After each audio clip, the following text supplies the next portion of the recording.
మేఘరాజ్ అండి. నేను మంగ్లీ గారి మేనేజర్‌ని. బ్యాండ్‌ని మంగ్లీ గారు పర్సనల్ ఎంగేజ్‌మెంట్స్ అన్ని నేనే మేనేజ్ చేస్తాను. సో, ఈరోజు మనం ప్రెస్ మీట్ పెట్టడానికి కారణం ఏందంటే, ఒక నెలన్నర నుంచి మంగ్లీ గారి మీద చేస్తున్న బురద జల్లుతున్న కార్యక్రమాన్ని మనం స్వస్తి పలకాలని చెప్పేసి, ఈ అలిగేషన్స్ తిప్పికొట్టాలని చెప్పేసి, అదే ఉద్దేశంతోటి మేము మీ ముందుకు రావడం జరిగింది. దీంట్లో మంగ్లీ గారినే కాకుండా వాళ్ళ ఫ్యామిలీని గుంజడం, స్పెషల్లీ వాళ్ళ బ్రదర్ శివ చౌహాన్‌ని గుంజడం చాలా చాలా దారుణం అండి. ఎందుకంటే ఆయన ఎక్కడ ఎప్పుడు ఏ విషయంలో తలదూర్చలేదు. మంగ్లీ గారి కెరియర్ అయినా కూడా ఏదైనా సపోర్టివ్‌గా ఉన్నాడు. ఫ్యామిలీగానే సపోర్టివ్‌గా ఉన్నాడు. ఆయనకి ఎటువంటి సంబంధం లేదు. ఏది మాట్లాడలేదు. సరే వెళ్ళాడేమో గెస్ట్ లాగా వెళ్ళాడు. శాలువా కప్పించుకున్నాడు. బొకే తీసుకున్నాడు.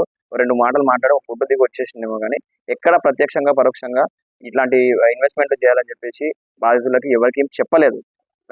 అదే విధంగా మంగ్లీ గారు కూడా ఎక్కడ మాట్లాడలేదు.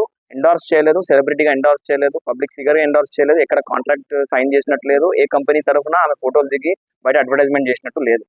ఇంకోటి, ఈ యూట్యూబ్ మీడియా ఛానళ్ళు చాలా మటుకు అవాస్తవాలు, ఈ బురద జల్లే కార్యక్రమాలు చేస్తున్నారు. ఇది చాలా తప్పు, దారుణం.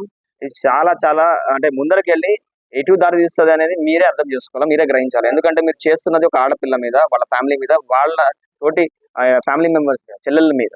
ఎట్లా పడితే అట్లా రాయడము, థంబ్‌నెయిల్‌లు చేయడము కరెక్ట్ కాదు. మేము వెళ్లి సైబర్ క్రైమ్‌లో కూడా కంప్లెయింట్ ఇవ్వడం జరిగింది. ఇంకా ఇస్తున్నాము థంబ్‌నెయిల్స్ దాని మీద కఠిన చర్యలు తీసుకోవాలని చెప్పేసి పోలీస్ శాఖకు కూడా మేము రిక్వెస్ట్ చేయడం జరిగింది. తీసుకుంటారని వాళ్ళు చెప్పారు కాబట్టి ముందు రోజుల్లో మీకే అర్థమవుతది మీరు చేస్తున్న తప్పేంటో.